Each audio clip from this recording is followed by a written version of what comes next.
کائنات کا نظام چلا رہا ہے، تھک گیا ہوگا تو کم سے کم ایک خدا بنا لے جو اس کا کام سپورٹ کرے. یہ محال ہے. کہا جائے کہ اللہ زمانے دراز سے اللہ جانے کروڑوں اربوں صدیوں سے کائنات کی تخلیق کیا، تب اسے جاگ رہا ہے، کائنات کا نظام چلا رہا ہے، کچھ دیر کے لیے سو کیوں نہیں جاتا؟ ہم کہیں گے اس کی قدرت کے تحت نہیں، یہ عیب ہے اس کے لیے، اور چونکہ عیب ہے اس کے لیے محال ہے. وہ اونگ سے پاک، سونے سے پاک، بچہ جننے سے پاک، بیوی رکھنے سے پاک. بیوی رکھے، بچہ پیدا کرے، اولاد کے لیے ایک عورت کا محتاج ٹھہرا، وہ خدا نہیں جو محتاج ہو. تو جتنی وہ چیزیں جو اس کی قدرت اور شان کے خلاف ہو، سب محال ہے. گنگوئی صاحب کو سمجھایا گیا کہ اسی طرح جھوٹ بولنا بھی محال ہے کہ یہ عیب ہے. اور عیب وہ چیز ہے کہ اللہ تعالیٰ یہ تو بندوں میں پسند نہیں کرتا تو اپنی ذات کے لیے کیسے پسند کرے؟ خدائی اگر جھوٹ بولنے لگے تو پھر خدا کہاں رہا؟ لیکن سمجھ میں نہیں آیا ان کی فتویٰ آج بھی چھپ رہا. اور اس کے بعد مولوی اشرف علی تھانوی صاحب نے کتابچہ لکھا. کتابچے کا نام تھا حفظ الایمان. آج میں چاہتا ہوں کہ صرف حفظ الایمان پر ہم گفتگو کریں آج کی اس تقریر میں. میں نے عرض کیا تھا کہ اختلافات بہت سارے ہیں، سارے اختلافات کو ایک ہی تقریر میں اور ایک ہی دن میں حل نہیں کر سکتے. اہل تحقیق کو دعوت ہے کہ ابتدا تو کریں، اختلاف کو سمجھنے کی کوشش کریں اور ایک سرے سے اختلاف کو جاننے کی کوشش کریں تاکہ آخری اختلاف کے سرے تک پہنچ سکیں. اور یہ اختلافات تبھی دور ہوں گے جب ایک ایک اختلاف کو سمجھ کے جان کر اس پر گفتگو ہو، اس پر نشستیں قائم کی جائے، اور پھر جو حق سامنے آئے اس کو تسلیم کرنے کا جذبہ ہو اور اس حق کو ہم تسلیم بھی کریں. تبھی اختلاف دور ہو سکتا ہے. ورنہ یاد رکھیے، آپ مسجد میں نعرے لگاتے رہیے اتحاد اتحاد، اتحاد کبھی ہو نہیں سکتا. حالانکہ میں کہتا ہوں اتحاد کے لیے تو ایک ہی بات کافی ہے.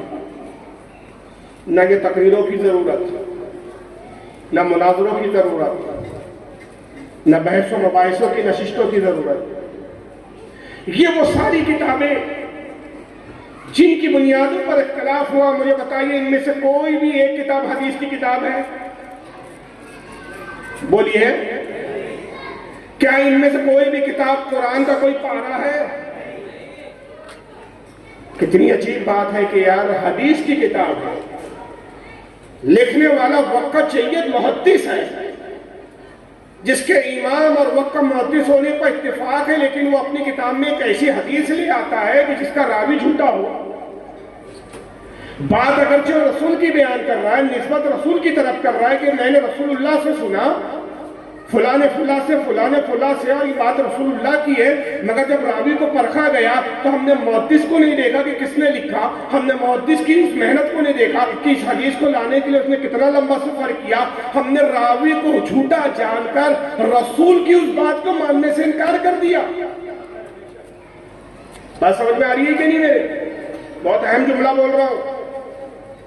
بات رسول سے نسبت کی تھی، کہنے والا راوی کہہ رہا ہے قال رسول اللہ صلی اللہ علیہ وسلم، ہم کہتے نہیں یہ رسول کی بات نہیں. کیوں؟ اس کا راوی صحیح نہیں ہے.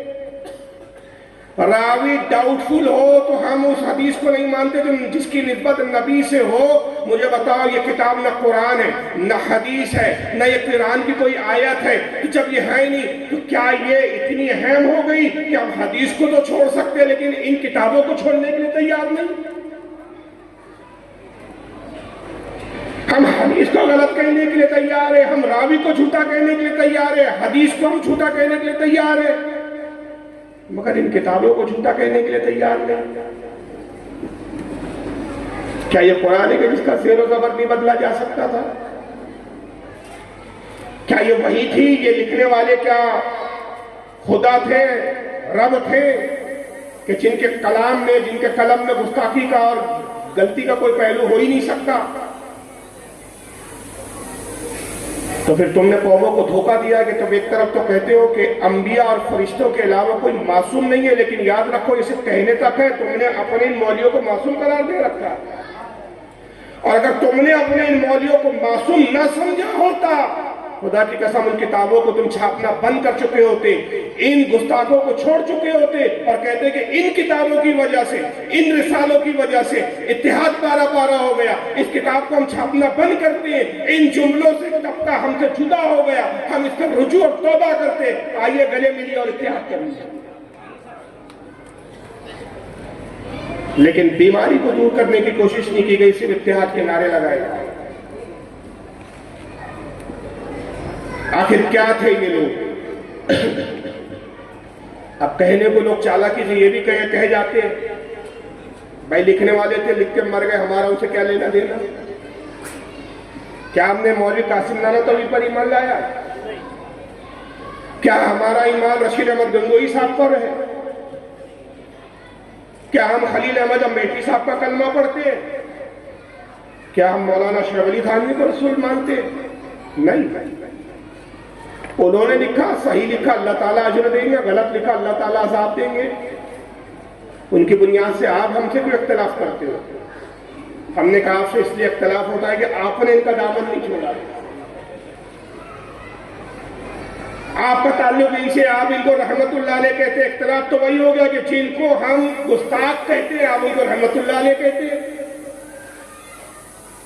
جن کو ہم کہتے ہیں کہ انہوں نے کتابوں میں رسول کی اللہ کی گستاخی کی، جس کی بنیاد پر یہ اب جنتی نہیں جہنمی ہو گئے، تم ان کو جنتی بتاتے ہو۔ یہی تو ہے باتیں جس کی بنیاد پہ آپ سے ہمارا اختلاف ہو۔ ان سے جو اختلاف تھا ہے، آپ سے تو ان باتوں پر اختلاف ہو،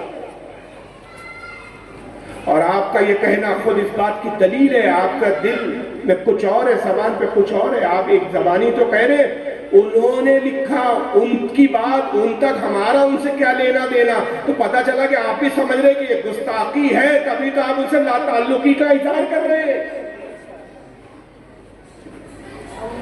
اگر یہ گستاخی آپ کے نزدیک نہیں ہے تو پھر آپ ڈنگے کی چوٹ پہ کہیے کہ وہ ہمارے اکابر ہیں، قوم کو دھوکہ دینے کے لیے آپ یہ کیوں کہتے ہیں کہ ان سے ہمارا تعلق نہیں ہے؟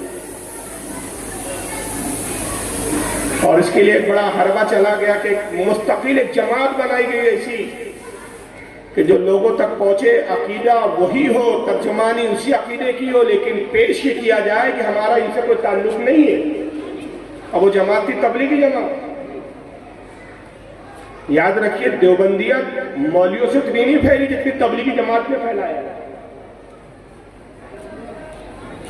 اور جب بھی تبلیغی جماعت کے کسی مبلغ کو پکڑا گیا اور پوچھا گیا کہ جناب جس جماعت کی تم تبلیغ کر رہے ہو اس کا عقیدہ تو درست نہیں ہے، تو فوراً کہتا ہے اشرف علی تھانوی کو ہم نہیں پہچانتے، اور رشید احمد گنگوئی سے ہمارا کوئی تعلق نہیں ہے، مولوی قاسم نانوتوی سے ہم واقف نہیں، خلیل احمد امبیٹی سے ہمارا کوئی تعلق نہیں ہے۔ اچھا پھر آپ کے بانی کون ہے؟ آپ کا تعلق کس سے ہے؟ مولوی الیاس کاندھیلوی سے۔ حضرت علامہ مولانا مولوی الیاس کاندھیلوی، یہ ہماری جماعت کے بانی ہے۔ یا تو آپ بھولے ہو یا بھولے بننے کا سونگ رچا رکھا ہے، یا واقعی بھولے ہو، یا جس جماعت میں چلے گا مگر اس جماعت کے بانی کا تو نام جانتے ہیں آپ، لیکن اس بانی کا بانی جماعت کے بانی کا بیک گراؤنڈ نہیں معلوم۔ آپ کو نہیں پتا کہ مولوی الیاس کاندھیلوی اور مولوی اشرف علی تھانوی دونوں کی نانی ایک ہی ہے؟ دونوں کی نانی کون ہے؟ رشتہ داری ہے۔ مولوی رشید احمد گنگوئی جنہوں نے کہا اللہ جھوٹ بول سکتا ہے، مولوی الیاس کاندھیلوی صاحب ان سے مرید ہوئے، یہ ان کے پیر صاحب ہیں۔ کیا آپ کو نہیں پتا جناب کہ مولوی قاسم نانوتوی جنہوں نے تہذیب الناس لکھی اور کہا رسول اللہ کے بعد بھی نبی آ سکتا ہے، انہی کے بیٹے تھے حضرت مولانا قاری طیب صاحب جنہوں نے فضائل اعمال لکھی، جس کو بغل میں لے کے آپ دوڑتے اور دوڑ دیتے ہیں، جس کی درس کی آپ کتاب چلا رہے ہو وہ دیوبند کے، جس کی تحریک چلا رہے ہو اس کا تعلق دیوبند سے۔ مولوی خلیل احمد امبیٹی صاحب آپ کے مولانا الیاس کاندھیلوی کے استاد رہے، مولوی الیاس کاندھیلوی دیوبند سے پڑھے، دیوبند کے فارغوں میں ہے، وہ تعلق ہے ہی نہیں آپ کا۔ اور سب کو چھوڑیے، آپ اپنے بانی مولوی الیاس کاندیلی کی ملفوظات اٹھائیے جس کو مولوی منظور نعمانی نے لکھا. اور منظور نعمانی کون ہے معلوم؟ اس کا لڑکا بھی موجود ہے، وہ مجھے ابھی نام یاد نہیں آ رہا دلی میں، اسد الدین سے جس کا بھی چل گیا، سجاد نعمانی. سجاد نعمانی کہاں کا خارج ہے؟ کون سے مکتب فکر کی ترجمانی کرتا ہے؟ یہ منظور نعمانی کا بیٹا ہے. عجیب بات ہے، خاندان ان کا ہے، سکڑے ہم کو سنبھال کے رکھنے پڑتے ہیں، ان کو اپنے خاندان کے اتے پتے نہیں بنتے. یہ سجاد نعمانی منظور نعمانی کا بیٹا، اور یہ منظور نعمانی اشرف علی تھانوی کا شاگرد ساری زندگی دیوبندیوں کے دفاع میں مناظرے کرتا رہا اہل سنت کے علماء سے.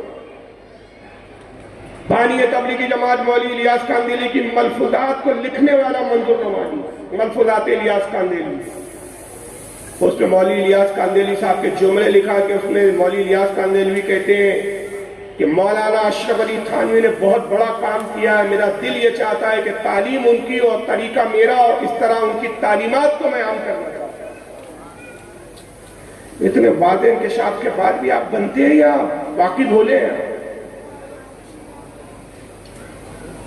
کیا اختلاف تھا مولوی اشرف علی تھانوی سے؟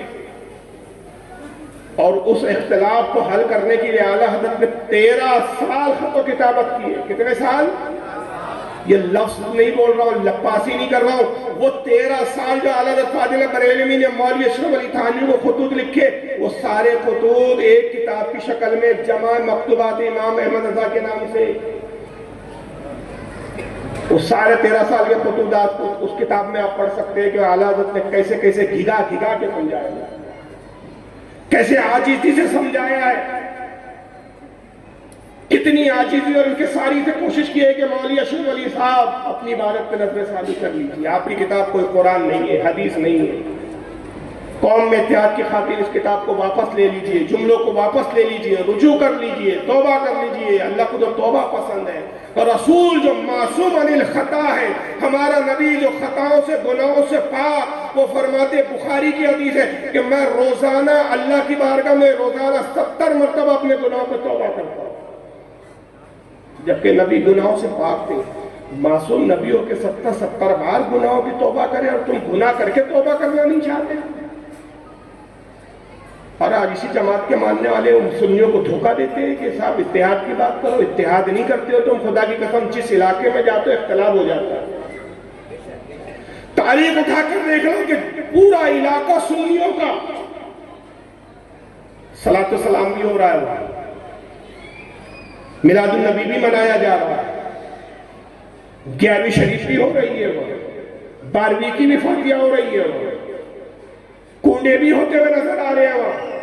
مگر جیسی یہ جماعت وہاں پہنچتی ہے، کچھ ہی عرصے بعد پتا چلتا ہے کہ ایک مسجد ہاتھ سے نکل گئی، پتا چلتا ہے دوسری مسجد ہاتھ سے نکل گئی، پتا چلتا ہے آدھا علاقہ دیوبندی ہو گیا، پتا چلتا ہے کچھ سالوں بعد اب جھگڑے ہو رہے، اختلافات ہو رہے ہیں، اب شرک و کفر کے فتوے بانٹے جا رہے ہیں. ہر آنے والی تقریب میں فتوے بانٹتے ہیں. شیر میلاد آیا بدعت، 11ویں آئی بدعت، یا رسول اللہ کا شرک ہو گیا، سلام پڑھا شرک ہو گیا. ارے بھائی جب آپ اتحاد کے دل دادا ہے، آپ کے آنے سے تو اس علاقے میں محبت بڑھنی چاہیے تھے. آپ کے آنے کے بعد اس علاقوں میں خلوص اور اخلاص بڑھنا چاہیے تھا. کیا وجہ آپ کے آنے کے بعد 2 مسجدیں کیوں ہوئی؟ آپ کے وجود نامسعود کے آنے کے بعد ہی وہاں پر 2 طبقے کیوں ہو گئے؟ تو آپ اتحاد کے دل دادا نہیں ہیں، در حقیقت آپ اختلاف کے دل دادا اور قوم کو دھوکہ دیتے ہیں. ہماری قوم کی بے بسی یہ اور کمزوری ہے کہ علم نہیں حاصل کرتی اور اسی کا آپ فائدہ اٹھاتے ہیں. آئیے وہ کتاب میں دکھاؤں، اور یہاں سے میں ایک ہی موضوع پر آج گفتگو کروں گا جیسا میں نے عرض کیا کہ وہ کیا کون سی کتاب تھی جس کی بنیاد پر اختلاف ہوا. یہ ہے کتاب آپ کے سامنے تہذیب الایمان، یہ حفظ الایمان، اسکرین پہ لائیے گا.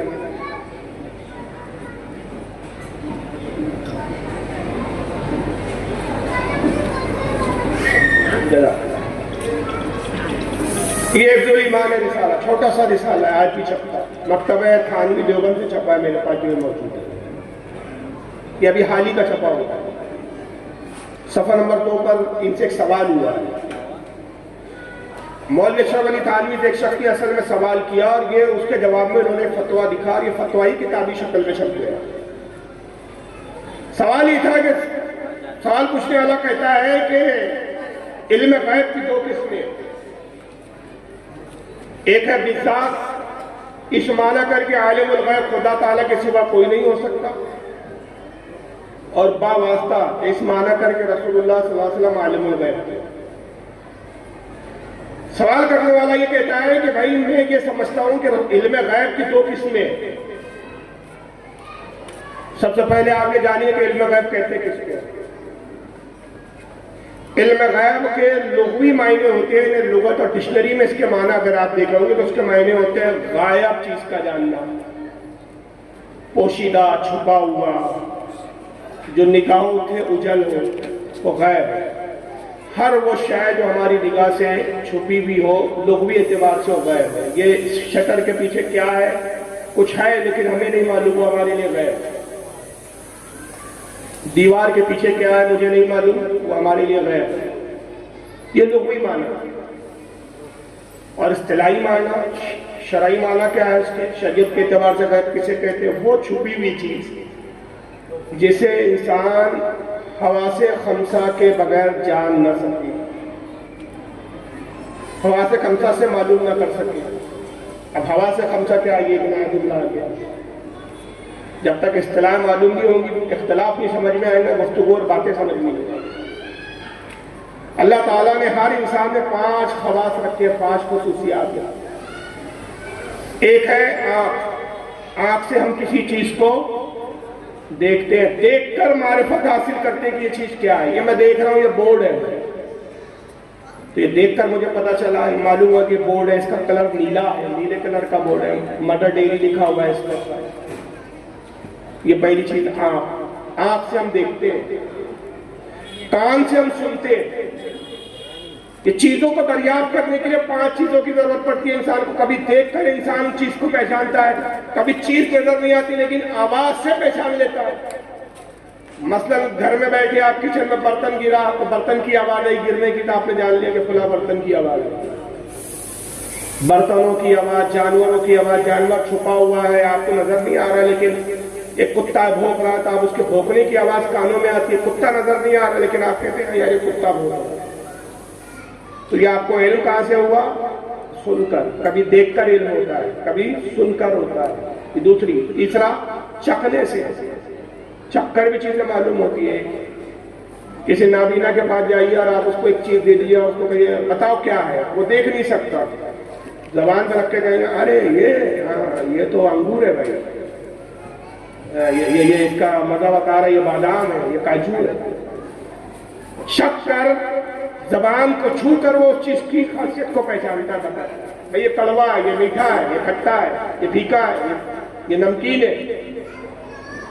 زبان بھی یہ حواس ہے۔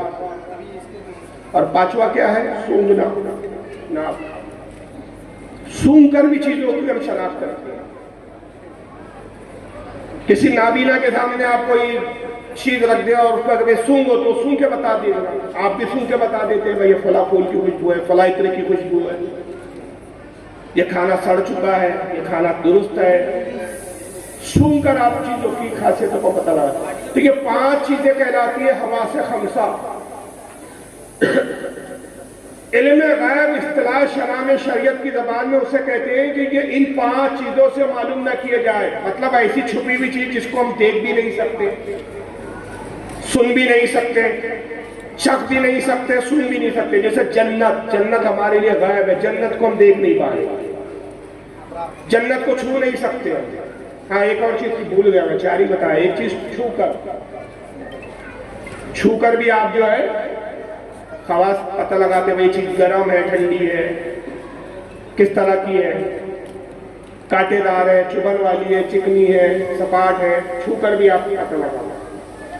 جنت کو چھو نہیں سکتے، دیکھ نہیں سکتے، سونگ نہیں سکتے، چکھ نہیں سکتے۔ جنت کی کوئی آواز ہمارے کانوں پہ نہیں آ رہی ہے کہ جنت کی اپنی آواز کیا ہے، آگے فرشتوں کے کلام ہمیں سنائی نہیں دے رہے. تو جنت ہمارے لیے ہو گئی غیب. تو غیب وہ ہے کہ جس کو ہم ان 5 چیزوں سے حواس خمسہ کے بغیر جان نہ سکے. اور دوسرا یہ چھٹی اس کی ایک تعریف یہ پانچویں میں چھٹی چیز ملا لے یا دوسری چیز ملا لے کہ جو بغیر دلیل کے عقل میں نہ آ سکے، بلا دلیل.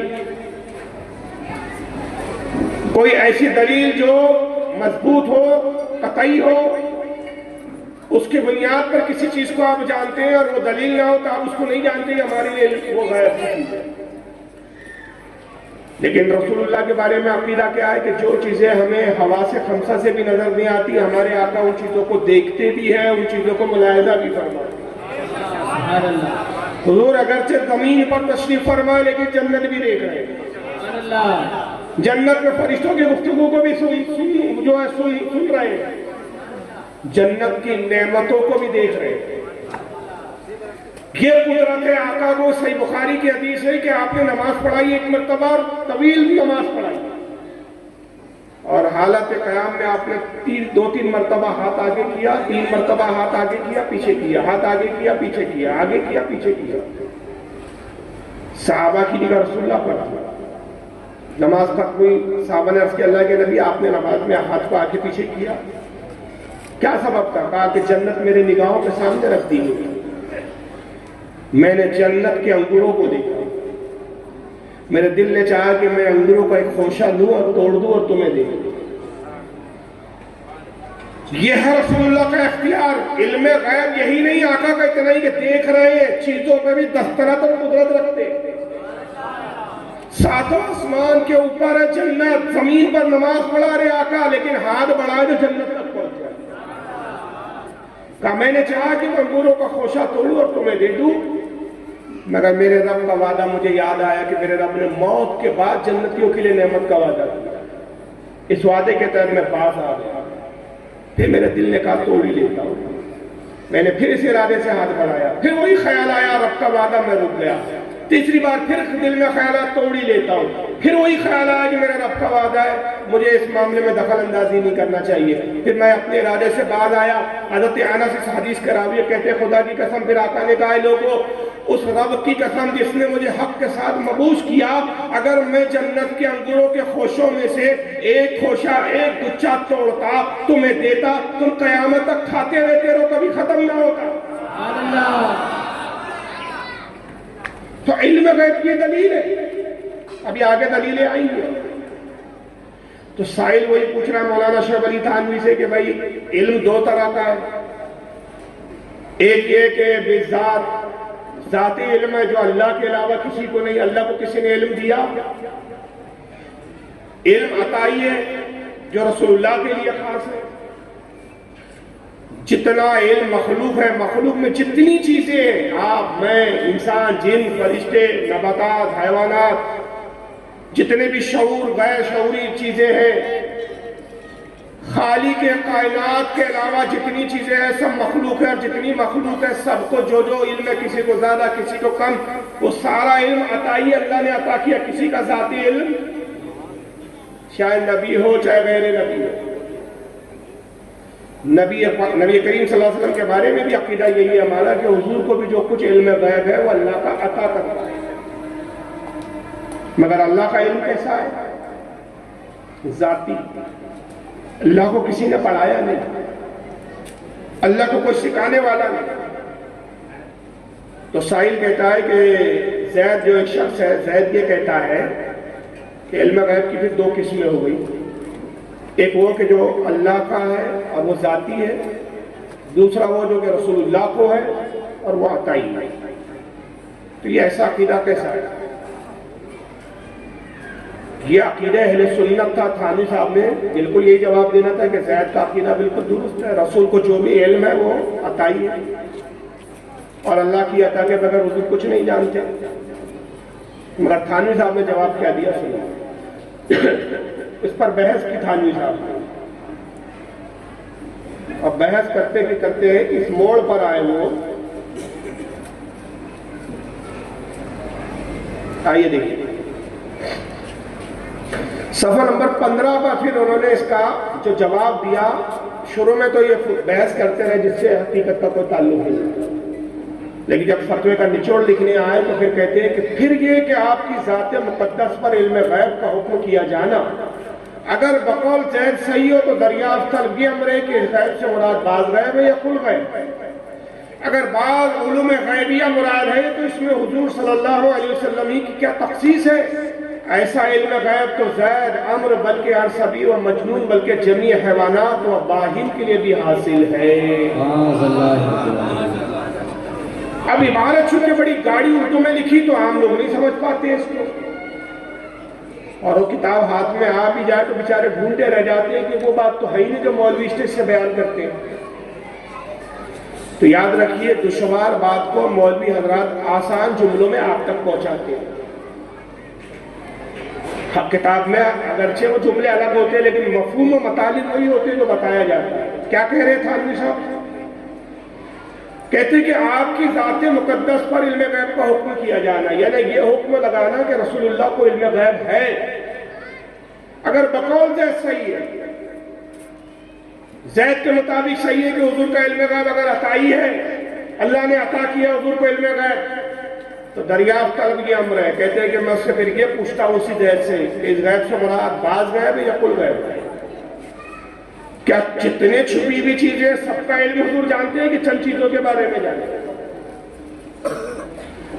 جبکہ یہاں بھی ایک دھوکہ دینے کی کوشش کر رہے ہیں، حالانکہ اہل سنت کا عقیدہ یہ ہے کہ اللہ کے مقابلے میں رسول اللہ بعض ہی جانتے ہیں، کل نہ کل جانتے ہیں نہ اللہ کے برابر جانتے ہیں، بلکہ اعلیٰ فاضل بریلوی وضاحت کرتے ہیں الدولت المکیہ بالمادۃ الغیبیہ، عرب کا رسالہ اس پر جو عرب میں آپ نے 6 گھنٹے میں لکھا اس میں واضح طور پر آپ فرماتے کہ تمام مخلوق کا علم اگر جمع کر دیا جائے، تمام مخلوق کا علم، اور اس علم کا مقابلہ رسول کے علم سے کیا جائے تو حضور کا علم سمندر، سبحان اللہ، اور تمام مخلوق کا علم حضور کے علم کے مقابلے میں قطرے کے برابر۔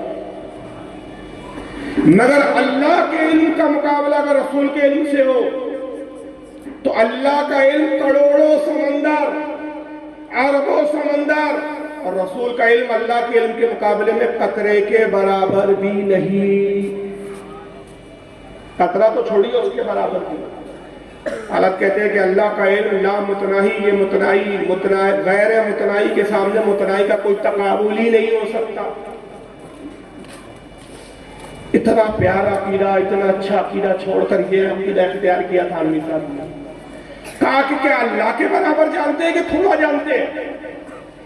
تو ظاہر ہے کہ زید تو یہ نہیں کہے گا کہ جتنا اللہ جانتا ہے اتنا رسول جانتے ہیں، اللہ کے مقابلے میں تو حضور کم ہی جانتے ہیں۔ تو اب اگر بعضی غیب جانتے ہیں، اگر بعضی علوم غیبیہ مراد ہے، تھوڑا ہی علم مراد ہے، تو اس میں حضور صلی اللہ علیہ وسلم کی کیا تخصیص، حضور کی کیا خاصیت، حضور کا اس میں کیا کمال؟ ایسا علم غیب تو جیسا رسول کو ہے ایسا علم غیب تو زید کو خود ہے جو سوال پوچھ رہا ہے، عمر ایک تھرڈ آدمی کو بھی ہے، ہر صبی، ہر بچے کو ہے، ہر مجنون، ہر پاگل کو ہے، بلکہ جمیع حیوانات و ان تمام چار پائے کے جانور اور تمام پرندوں اور چرندوں کو بھی ایسا علم ہے جیسا رسول کو ہے۔ اب جانور میں کتا، سور، نیچلے جانور بھی آ گئے، اوپر والے بھی آ گئے۔ اب احمد کا کہنا یہ تھا کہ آپ نے رسول اللہ کے علم کو جانوروں کے علم سے تشبیہ دی۔ تشبیہ سمجھتا ہے؟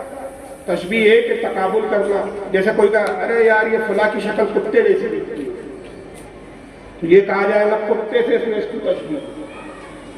تو اگر کسی کی تشبیہ اچھی چیز سے دی جائے تو اس کی تعریف ہوتی ہے، اور کسی بری چیز سے دی جائے تو یہ کیا ہوتی ہے، اس کی توہین ہوتی ہے۔ اگر کوئی کہے کہ بھائی دیکھیے یہ فلاں صاحب جو ہے نا ماشاءاللہ ان کی صورت کتنی بھولی دکھتی ہے، یہ بالکل چہرے سے بڑے بھولے، فلاں بھولے کی طرح دکھتے ہیں، بزرگوں کی طرح چہرہ دکھتا ہے، تو سامنے والا خوش ہو، اگر جو بزرگ نہ ہو۔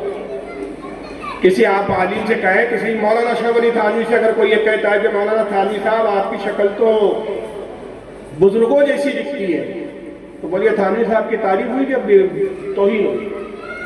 بولو، تعریف ہوئی. اور کوئی کہ مولوی اشرف علی تھانوی صاحب آپ کی شکل تو چوروں جیسی دکھتی ہے, اچکوں جیسے دکھتے ہیں, آپ چھچوروں جیسے نظر آتے ہیں. اگرچہ اچکے چھچورے بھی انسان ہوتے ہیں, مگر یہ تشبیہ کوئی گوارا نہیں کرتا. اب اگر یہی جملے کیوں کہہ دیے جائے کہ جیسا علم مولانا اشرف علی تھانوی کو ہے تو کیا مولانا تھانوی کو کوئی علم ہے کہ تھوڑا ہے؟ تو اللہ کے مقابلے میں تو تھوڑا ہی ہے. تو جیسا علم مولانا اشرف علی تھانوی کو ہے, اس میں مولانا اشرف علی تھانوی کی کیا تخصیص, ان کا کیا کمال؟ جیسا تھانوی صاحب کا علم ہے ایسا علم تو کتے کو بھی ہے, ایسا علم تو سور کو بھی ہے, ایسا علم تو گدھے کو بھی ہے. سارے دیوبندی کہیں گے ہمارے مولانا کی توہین کر رہے ہیں آپ.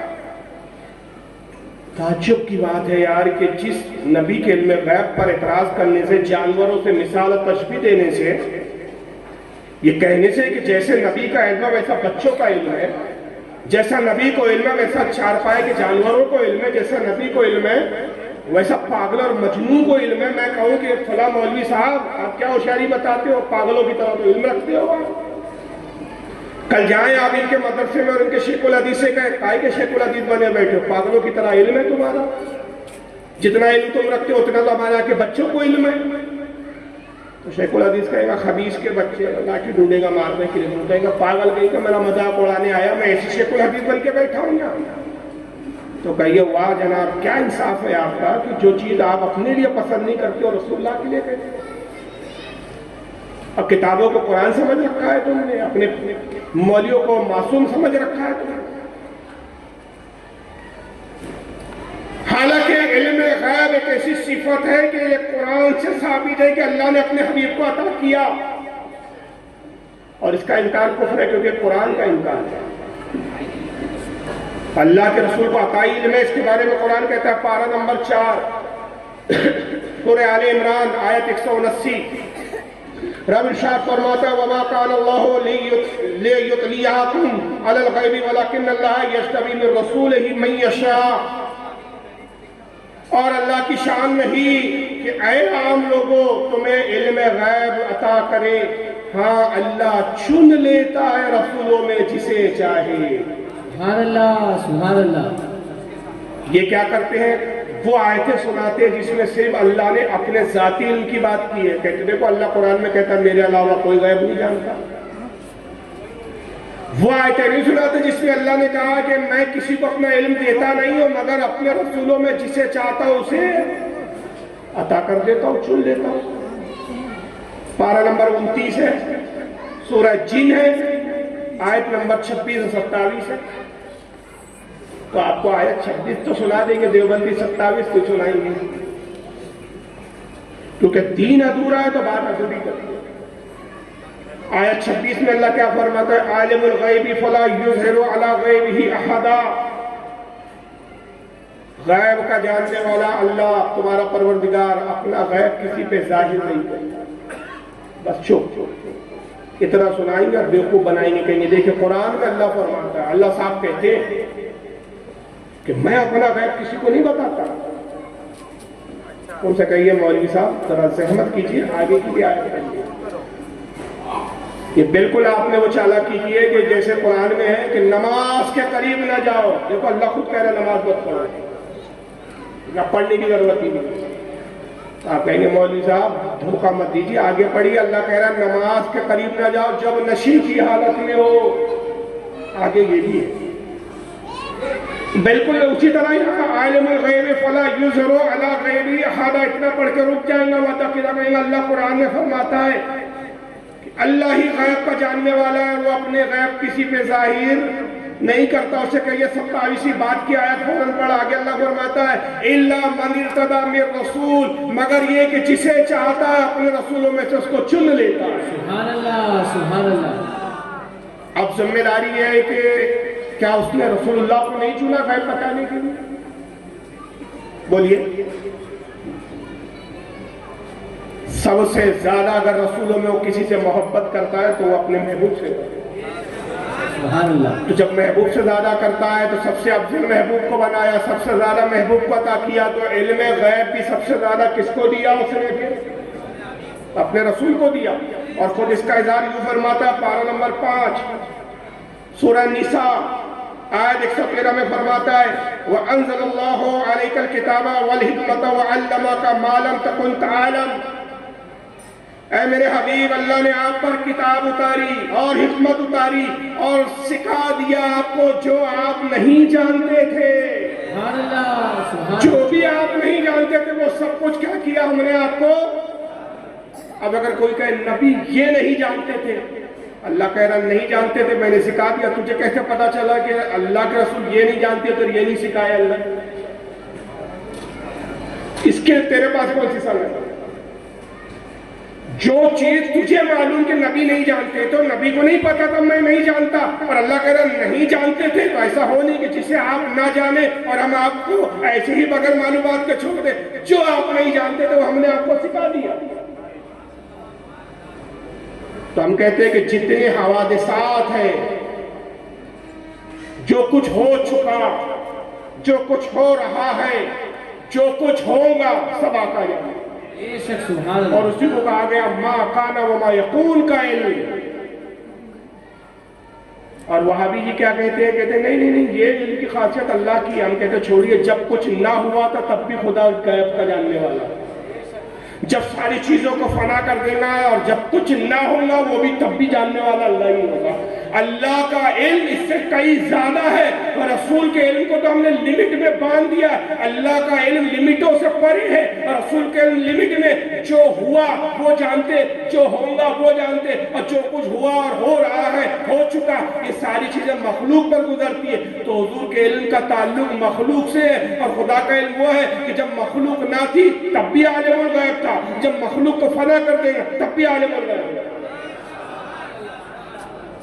تو ما کان وما یکون کا علم سمجھے ہی نہیں جناب۔ اب دھوکہ دیتے ہو کہ اللہ کا علم خاصیت ہے، تم نے تو یہ کہہ کر اللہ کے علم کو لمیٹڈ کر دیا، مقید کر دیا، اور جو اللہ کے علم کو مقید بنائے دراحقیقت وہ گستاخ ہے۔ اور آئیے خود اللہ تعالیٰ قرآن میں ایک چوتھی جگہ فرماتا ہے، پارہ نمبر 30، سورہ التکویر آیت نمبر 24۔ اللہ فرماتا ہے وَمَا هُوَ عَلَى الْغَيْبِ بِضَنِينٍ۔ ہمارا یہ نبی غیب بتانے والا، ہمارا یہ نبی غیب بتانے میں بخیل نہیں، کنجوس نہیں، یہ غیب کی خبریں ظاہر کرتا ہے۔ بخیل کسے کہتے ہیں؟ پہلے بخیل کی تعریف سمجھنی پڑے گی آپ کو۔ اللہ فرماتا ہے ہمارا نبی غیب بتانے میں بخیل نہیں، کنجوس نہیں۔ کنجوس کسے کہتے ہیں؟ ایک آدمی کے پاس 1 روپیہ بھی نہیں ہے، کھانے کے لیے کچھ نہیں، پہننے کے لیے کچھ نہیں، فاقے کر رہا ہے، اس کو آپ کنجوس کہیں گے؟ کہ یہ کنجوس ہے، کھا نہیں پا رہا ہے، کہیں گے بھائی اس کے پاس پیسہ ہی نہیں ہے کہ کھائے۔ بھائی کنجوس ہے، کپڑے نہیں پہنے رہے، پھٹے پرانے کپڑے میں گھومتا ہے، ارے بھائی پیسے ہی نہیں ہے کہ نیا کپڑا خریدے۔ مفلس آدمی کو کنجوس نہیں کہا جاتا، کنجوس کو کہا جاتا ہے کہ دولت بہت ہو لیکن اس میں خرچ نہ کرے، اسے کنجوس کہا جاتا ہے۔ دولت ہے لیکن کھا نہیں رہا ہے، دولت ہے لیکن پہن نہیں رہا ہے۔ اور اللہ فرما رہا ہے کہ ہمارا حبیب کنجوس نہیں ہے غیب بتانے میں، مطلب غیب کا دولت مند ہے، غیب خوب جانتا ہے، اور پھر اس میں کنجوسی نہیں کرتا۔ جب جب ضرورت پڑتی ہے غیب کی خبریں بتاتا ہے۔ سبحان اللہ، سبحان اللہ۔ مگر بہرحال ان لوگوں کے نزدیک غیب کی تاریخ آج تک کچھ کی کچھ چلی آ رہی ہے، اور اس کا نتیجہ یہ ہوا کہ نہ کتاب سے رجوع ہو پایا اور نہ اس عقیدے سے توبہ ہو پائے۔ عقیدہ چھوڑیں گے نہیں، مگر نعرہ ضرور لگائیں گے ہم کہ اتحاد کریں گے، بلکہ ساری زندگی کس چیز میں گزر رہی ہے؟ اللہ رسول کے علم غیب کا مذاق اڑانے۔ ان صاحب کو سنیے، برادر عمران نام۔ اب ان صاحب نے غیب کی علم کی ان کے نزدیک تعریف کیا، اور یہ مذاق کیسے اڑا گیا؟ سنیے آواز نہیں جی۔ غیب کے علم کا کانا دجال آنے والا ہے، آنے والا ہے نہیں آنے والا؟ کہ کیا اللہ کے نبی کریم صلی اللہ علیہ وسلم کو غیب کا علم تھا یا نہیں تھا؟ جی غیب کے علم کا جی۔ کانا دجال آنے والا ہے، آنے والا ہے نہیں آنے والا ہے؟ یہ غیب کا علم ہے نہیں ہے؟ تو میرے کو غیب کا علم ہے، میرے کو غیب کا علم ہے نا؟ میں بول رہا ہوں نا دجال آنے والا ہے، ہاں یاجوج ماجوج آنے والے ہیں نہیں ہے، میرے کو غیب کا علم ہے. قیامت آنے والی ہے نہیں ہے، میرے کو غیب کا علم ہے. قیامت کے پہلے عورتوں کی تعداد بڑھ جائے گی، مرد آدمیوں کی تعداد کم ہو جائے گی. صحیح ہے غلط؟ غیب کا علم ہے. قیامت کے پہلے حرام حلال بول کر کیا جائے گا، حلال حرام کر دیا جائے گا. صحیح غلط؟ میرے کو غیب کا علم ہے. کہیں دنیا سب غیب بول رہا ہوں. تو جیسا یہاں جواب دیے نا، آپ غیب کی بات ضرور بتا رہے ہیں لیکن خود سے نہیں بتا رہے ہیں، قرآن اور حدیث میں آیا تو بتا رہے ہیں. ویسے اللہ نبی کے بارے میں قرآن میں سورہ نجم سورہ نمبر 53 کے آیت نمبر 3 اور 4 میں بولے میرے نبی کچھ نہیں کہتے سوائے اس کے جو میں ان پر وحی کرتا ہوں. اب آپ خود فیصلہ کرو اس کو غیب کا علم بولتے یا نہیں بولتے. اس کو غیب کا علم نہیں بولتے. ہاں یہ الگ بات ہے کہ جب مناظرے کا کوئی چیلنج کر دے ہمیں تو ہم غائب ہو جاتے ہیں. ایسے غیب میں چلے جاتے ہیں ہم کہ پھر تو نظر بھی نہیں آتے، ڈھونڈتے رہ جاؤں گے. حیدرآباد جا کے چیلنج کرتے ہیں ہم اس کو، یہ باہر بھی نکلتے اپنے جنگل سے. جاہل عوام تالی پیٹتی ہے، تالی پیٹ کے بھی بتا دیتے کس قوم سے آئے ہیں ہم لوگ. اس زبان پہ سبحان اللہ نہیں نکل رہے کہ تالیاں آتی ہیں اس کو. کیسی چالانہ بات کی. بھائی تم کہتے ہو رسول اللہ کو علم غیب ہے، تو کیسے غیب کا علم ہے؟ کانے دجال آنے والا ہے کہ نہیں آنے والا ہے؟ سارے نندی بیل کا مجمع بیٹھا آنے والا ہے. تو غیب کا علم ہے. میرے کو تو معلوم پھر غیب کا علم کیا ہوا پھر؟ تم کہہ رہے حضور نے بتایا دجال آئے گا تو غیب کا علم ہے. ہم کہتے ہیں نا بھی غیب کی خبریں دی رسول اللہ نے، دجال آئے گا غیب کی خبر ہے حضور نے بتائی اس لیے حضور غیب جانتے ہیں. یاجوج ماجوج آئیں گے، بھائی معلوم ہو گیا غیب کا علم ہے. قیامت کے وقت عورتوں کی تعداد بڑھ جائیں گی. ابھی جاہل سے کوئی کہے کہ یاجوج ماجوج آئیں گے یہ آئیں گے، اگر یہ جاننا غیب کا علم ہے تیرے نزدیک، تجھے غیب کی تعریف ہی نہیں معلوم. غیب اسے کہتے ہیں جو ہوا سے خمسہ کے بغیر معلوم نہ ہو سکے. دجال کو چھو کے پتہ کیا تو نے؟ دجال کی آواز تیرے کان میں آئی، دجال کو چکھا چاٹ رہا تھا تو چاٹ کے تو نے پتہ کیا نمکین ہے کہ میٹھا ہے کہ کھارا ہے. چھو کر پتہ کیا، گلے ملا تو دجال سے. یاجوج ماجوج سے تیرے ساتھ یہ ہوا. ابے جاہل یہ علم اللہ نے رسول کو دیا، رسول کے بتانے سے ہمیں اطلاع ہوئی. یہ اطلاع ہے، غیب نہیں ہے ہمارے لیے. غیب کے جاننے والے اللہ ہے. اور اگر یہ کہ تو نے جان لیا اس میں غیب نہیں رہا تو یہ بتا جنت ہے اللہ بھی جانتا ہے کہ نہیں جانتا ہے؟ دوزخ ہے اللہ بھی جانتا ہے نا. تو بھی جانتا ہے اللہ بھی جانتا ہے، تو پھر اللہ کو بھی غیب کا ہوا، پھر تو اللہ بھی غیب کا نہیں. جب تجھے بھی پتا چل گیا کہ جنت ہے، عورتوں کی کثرت ہوگی، تو پھر اللہ بھی جانتا ہے تو بھی جانتا ہے، غیب کا ہوگا. اس جاہل کو یہی نہیں معلوم کہ علم غیب کی اطلاع لوگوں کی طرف سے، اللہ کی طرف سے نہیں ہے. یہ جو ان جملوں کو نہ سمجھ سکتے ہو وہ کیا جاہل بات کریں گے، ڈیبیٹ کریں گے. اور پھر بیوقوف قرآن کی آیت تو نہیں پڑھا، آیت تو پڑھتے نہیں ہیں، صرف پارہ نمبر آیت نمبر پارہ نمبر آیت کبھی نہیں پڑھتے. تو ان کو پتہ آیت پڑھیں گے پھنس جائیں گے ترجمے میں ہیر پھیر کر دیتے ہیں، نمبر بتاتے ہیں. ان کا بس چلے نا تو ایک دور یہ آئے گا کہ یہ نماز پہ کھڑے ہوں گے سورہ فاتحہ نہیں پڑھیں گے. اللہ اکبر، سورہ فاتحہ آیت 1 سے 7 تک، آیت نمبر 1 2 3 4 5 6 7. اللہ سبحان ربی العظیم 3 بار، پھر رکوع میں گئے سبحان ربی الاعلی 3 بار. 2 دن میں نہیں جی، 1 دن میں تراویح ختم کر دیں گے.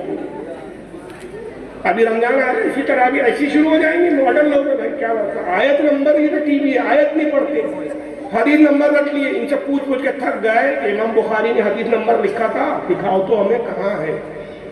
حدیث پڑھیے جناب، تلاوت کیجیے، آیت سنائیے، ترجمہ بتائیے، تاکہ تمہاری اوقات پتہ چلے کہ تم کتنا قرآن سمجھتے ہو. تو یہ اس طرح کی بچکانی باتیں. ارے جاہل، جس بات سے تو رسول کے علم غیب کا انکار کر رہا، تو حضور کے علم غیب کا انکار نہیں کر رہا، بلکہ تو یہ بتا رہا کہ میں بھی عالم الغیب ہوں. دجال آنے والا میرے کو پتہ چل گیا تو مطلب تیرے کو غیب آ گیا. ابے جاہل، یہ ہم نے رسول کی باتوں کو سن کر جانا، حضور نے ان چیزوں کو دیکھا، مشاہدہ فرمایا، سرکار کے سامنے چیزیں روشن کر دی گئی، حجاب ہٹا دیے گئے. حضور کے لیے کوئی حجاب نہیں ہے، حضور ان چیزوں کو دیکھتے ہیں، ملاحظہ فرماتے ہیں. ہماری خبریں سنی ہوئی ہے، رسول کی دیکھی ہوئی ہے. ہم نے خدا کو دیکھا نہیں مگر مصطفیٰ نے خدا کو دیکھا. ہماری شہادت دیکھی بھی نہیں ہے، سنی بھی ہے، مصطفیٰ کی شہادت دیکھی ہوئی ہے. اس لیے اعلیٰ حضرت نے کہا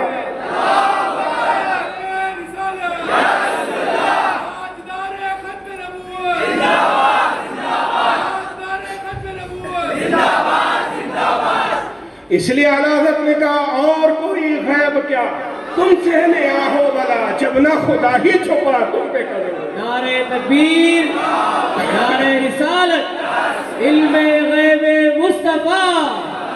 سبحان اللہ سبحان اللہ. اب ایک دوسرے صاحب کو سنیے، ان کا نام ہے شعیب احمد. ایک دم گلی گلی آواز نکالتے، ایسا لگتا ہے جیسے بستر سے اٹھا کے لایا گیا، گلوکوز کی بوتل لگی تھی، کسی نے سلائن کھینچا اور لا کے بٹھا دیا، بس سنائیے جناب جیسا بھی سنا. ایسا بیٹھا رہتا ہے جیسے سناتے میں کچھ سلائن کی بوتل سے نکال کے لایا گیا. حالانکہ میری اتنی طبیعت خراب ہے پھر بھی گرج کی گولی بات. سنیے جناب. غیب جانتے تھے. اصل مقصد کیا ہے؟ اس اسلام کے دشمن کا مقصد یہ ہے اگر غیب جاننے والا مان لیا جائے، جو غیب جانتا ہے اس کو وحی کی ضرورت ہے. بولے وحی تو اس کی طرف آتی ہے نا جس کے پاس غیب نہ ہو. یہ وحی کا انکار ہے. یہ کہہ دینا کہ غیب جانتا ہے اس کا مطلب یہ نہیں ہے کہ اس کی عظمت اللہ کے رسول کی بیان ہو رہی ہے. مقصود یہ ہے وحی کا انکار ہو رہا ہے. اس کا مطلب یہ نکلا کہ جبریل کی آمد ختم ہوگی، وحی ختم. اب کیا بولے ان کے بارے میں؟ غیب جانتے. الو ماں کے کھپٹی بیٹے. محاورہ ہے بھائی، میں گالی نہیں بتا رہا. جا کے آپ فیروز اللغات دیکھ لیجیے، محاورہ ہے. الو ماں کے کھپٹی بیٹے چراغ لے کے ہگنے بیٹھے. یہ اس کیٹیگری میں آتے ہیں. محاورہ ہے، اردو کا اچھا محاورہ ہے. اب یہ اردو ماں کے لوگوں کو کون سمجھائے؟ غیب جانتے تھے اس لیے کہہ رہا ہے تاکہ وہی کا انکار ہوتا ہے. ارے جاہل صاحب، جو گواہی اس پر آتی ہے جو غیب نہیں جانتے. غیب ہم بھی نہیں جانتے لیکن ہم پہ تو وہی آئی نہیں آج تک. آپ پر وہی آئی کیا بھائی؟ کسی پہ آئی ہے؟ جبریل آئے وہی لے کر کبھی؟ تعریف دیکھو جاہلوں کی کہ جہلانہ تعریف بیان کرو گے اماموں سے علماء سے ہٹ کر، خود ساختہ تعریف بناؤ گے تو پھنسو گے. سنو اس کی بکواس ایک بار. کیا ہے اس اسلام کے دشمن کا مقصد یہ ہے اگر غیب جاننے والا مان لیا جائے، جو غیب جانتا ہے اس کو وحی کی ضرورت ہے. بولے وحی تو اس کی طرف آتی ہے نا جس کے پاس غیب نہ ہو. وہی اس کے طرف آتی ہے جس کے پاس غیب نہ ہو. تو غیب ہمارے پاس نہیں ہے لیکن ہمارے پاس تو وہی آتی ہے. اس احمق کو یہی نہیں معلوم کہ غیب کے تعلق سے اہل سنت کا پہلے عقیدہ کیا ہے. سب سے پہلا تو عقیدہ یہ جو میں عرض کر چکا کہ اللہ کے رسول کا علم غیب ہم کیا مانتے ہیں؟ عطائی، ذاتی عطا کیا گیا. تو عطا کرنے کا ذریعہ کیا ہے؟ ایک ہے وحی، دوسرا ہے الہام، تیسرا ہے خواب اور چوتھا ذریعہ ہے بالواسطہ. اب اس چاروں کی تشریح سن لیجیے. صحیح بخاری کا پہلا باب یہ کتاب الوحی. امام بخاری بھی بریلوی تھے نا، پتا تھا یہ منوس آنے والے. تو پہلا باب کتاب الوحی اور کتاب الوحی کی پہلی حدیث آقا فرماتے کہ مجھ پر سب سے پہلے جو وحی آتی تھی، اللہ کے احکام آتے تھے، وہ جبریل کے ذریعے نہیں آتے تھے، خواب آتے تھے. اور نبی کا خواب سچے ہوتے ہیں. فرمایا کہ نبی کا کوئی خواب جھوٹا نہیں ہوتا. نبوت کے 46ویں اور بعد میں حدیث میں 40واں حصہ ہے خواب. حضور کہتے ہیں پہلے مجھ پر جو وحیوں کا نزول ہوا وہ خواب کے ذریعے ہوا، دوسرا نزول وحی کے ذریعے ہوا، تیسرا الہام یہ ہے کہ جس میں جبریل نہیں ہوتے، ڈائریکٹ رب تبارک و تعالیٰ دل میں وہ خیال اور ارادہ پیدا فرما دیتا ہے. اور جب وہ بات حضور کہتے ہیں تو اسی کو ہم کہتے ہیں حدیث قدسی، جس میں جبریل نہیں ہوتا. حضور کہتے ہیں میرا رب فرماتا ہے اللہ کے نبی آپ کو کیسے پتا؟ قرآن میں تو ہے ہی نہیں، یہ حدیث قدسی ہے کہ میرے رب نے میرے دل پہ یہ بات ڈالی۔ اور چوتھی ہوتی ہے بلا واسطہ، جس میں رب تبارک و تعالیٰ اپنے محبوب سے ڈائریکٹ کلام کرتا ہے، جیسے واقع معراج میں جب قرب خاص خدا بندے قدوس میں اللہ کے رسول پہنچے، کیا کیا گفتگو ہوئی، کیا کیا باتیں جانے، وہاں تو جبریل کی بھی رسائی نہیں۔ اور اسی میں ایک حدیث ہے ترمذی شریف میں کہ پڑھتا نہیں ہے بابڑا دوپٹہ اوڑھ کے بیٹھا ہے، بتاتا ہے عقل پہ پردے پڑے ہوئے ہیں میرے بھائی، اب کیا کروں میں، خود ہی پردے ڈال لیا اپنے پہ۔ اسی معراج کے واقعات کے بارے میں ترمذی کی حدیث آتی ہے کہ میرے رب نے مجھ سے کہا کہ محبوب ملک الاعلیٰ میں کیا گفتگو چل رہی ہے فرشتوں میں؟ میں نے کہا لا ادری ہے، میں نے پروردگار میں نہیں جانتا۔ رب نے اپنا دست قدرت میرے پیٹھ پشت پر رکھا، پشت کہتے ہیں پیٹھ کے حصے، یہ متشابہ ہے روایت ہے، میں بہت ادباً جملے کہہ رہا ہوں۔ رب نے اپنا دست قدرت میری پشت پہ رکھا، جس کی ٹھنڈک حضور کہتے ہیں میں نے اپنے سینے میں محسوس کی، اور پھر جو کچھ مشرق میں تھا، جو کچھ مغرب میں تھا، جو کچھ جنوب اور شمال میں تھا، سب کچھ مجھ پہ روشن ہو گیا، کوئی چیز میرے علم سے بھی خارج نہ ہو، یہاں جبریل کی بھی رسائی نہیں ہے۔ تو علم غیب ہو یا خبریں ہوں، اس کا ایک ذریعہ وحی بھی ہے، تو وحی خود ایک غیب ہے۔ جب تک رسول پر وحی نہ آئے حضور کو وہ چیز کا علم نہیں، جب وحی آتی ہے علم ہوتا ہے، جو علم اللہ عطا کرتا ہے محبوب کو وہ علم غیب ہوتا ہے، اور حضور پھر اللہ کو حکم سے ظاہر کرتا ہے۔ اور ان وحیوں میں بھی کچھ علوم وہ ہے جس کو حضور نے ظاہر نہیں کیا، قرآن میں موجود ہے اور آج نہیں معلوم۔ تفسیر البیان میں امام اسماعیل حقی رحمۃ اللہ علیہ لکھتے ہیں کہ جبریل آیا وحی لے کر، کہا یا رسول اللہ، فرماتا ہے الف، آقا مسکرائے، کہا میں جانتا ہوں۔ کہا یا رسول اللہ، فرماتا ہے لام، کہا مجھے پتا ہے۔ یا رسول اللہ فرماتا ہے میم، انہوں نے کہا یہ بھی مجھے معلوم ہے۔ اللہ کے نبی میں وحی لایا الف لام میم، نہ میں الف جانتا ہوں، نہ لام جانتا ہوں، نہ میم جانتا ہوں، اور آپ جانتے ہی نہیں۔ کہا یہ میرے رب نے ایک راز میں مجھ سے گفتگو کی جس کو میں ظاہر سمجھ گیا اور جان گیا۔ اور اے جبریل یہ وہ کلام ہے جہاں تیری بھی رسائی نہیں۔ یہ سب غیب کی خبریں ہیں، اس لیے قرآن میں جگہ اللہ فرماتا ہے محبوب ہم آپ کو پوشیدہ طور پر غیب کی خبریں دیتے ہیں۔ ایک آیت کا یہ بھی مفہوم ہے۔ تو ان کے پاس غیب کے انکار کے لیے عقل کے گھوڑے ہیں، دلیل قرآن و حدیث سے نہیں ہے۔ ایک قرآن کی آیت انہوں نے ایسی پیش نہیں کی کہ جس میں اللہ کہہ رہا ہو کہ میں نے اپنے نبی کو علم غیب نہیں دیا۔ ایک حدیث ایسی پیش نہیں کریں گا بدعقیدہ وہابی جس میں رسول کہہ رہے ہو کہ بھائی مجھے علم غیب نہیں۔ ساری دلیلیں کیا لائیں گے؟ اگر ایسا تھا تو ایسا کیوں ہوا، ایسا تھا تو ایسا کیوں ہوا تھا، ایسا تھا۔ ارے بھائی وہ سب ایسا اس لیے ہوا کہ آپ کے ابا جان سے غلطی ہوئی، 40 دن کے چلے پہ گئے، گھر پہ تالا لگانا بھول گئے تھے، وہ غلطی نہ کرتے تو آپ وجود میں نہ آتی۔ یہ غلطی سب وہی ایک وقت کی غلطی ہے، اشارے میں بول گیا ہوں، تبھی آپ اس طرح کی باتیں کر رہے ہو کہ ایسا تھا تو ایسا کیوں تھا، ایسا۔ دلیلیں اس طرح ایسا اور ویسا سے نہیں دی جاتی ہے، نقلی دی جاتی ہے، قرآن و حدیث سے دی جاتی ہے۔ ہم علم غیب کی دلیل قرآن و حدیث سے پیش کرتے ہیں اور تم عقل کے گھوڑے بتاتے ہو۔ اب ایک صاحب کو اور سن لیجیے، آپ کے فیوریٹ ہے اور بمبئی بھی آتے جاتے رہتے ہیں، ان کے پاس بھی عقل ہی ہے، سن لیجیے۔ حضرت آدم کو نام سکھلائے، علم دیا، لیکن اس کے باوجود بھی علم غیب نہیں تھا، کسی نبی کو علم غیب نہیں تھا۔ اگر علم غیب ہوتا تو حضرت آدم اس درخت کے قریب نہیں جاتے اور سوچ لیتے کہ نہیں کھاؤں گا تو نکال دیا جاؤں گا اور جنت سے باہر کر دیا جاؤں گا۔ کسی نبی کو علم غیب نہیں تھا، تو ہم تو کہتے ہیں کتوں کو علم غیب، بلیوں کو علم غیب، بلیوں تک کو علم غیب۔ اب وہاں بھی خود اس کو کیٹیگری میں آپ بھی کتوں کی کیٹیگری میں آپ رکھنا چاہتے ہیں اس کو، یا کہاں رکھنا چاہتے ہیں آپ سوچنے میں آپ پہ چھوڑتا ہوں۔ کس نے کہا کتوں کو علم غیب ہے؟ ہمارا دعویٰ کیا گیا کہ کتوں کو علم غیب ہے، درود شریف پڑھا ہوگا۔ سیدنا مولانا محمد عدد ما في علم الله صلاة دائمة بدوام صلی اللہ علیہ وسلم. اللهم صل على سيدنا مولانا محمد وعلى آله وصحبه وبارك وسلم صلاة والسلام عليك يا رسول الله صلی اللہ علیہ وسلم. جرگی صاحب کہتے ہیں کہ صاحب اگر حضرت آدم کو علم غیب دے دیا گیا تھا، چیزوں کے نام بتا دیے تھے سمبل،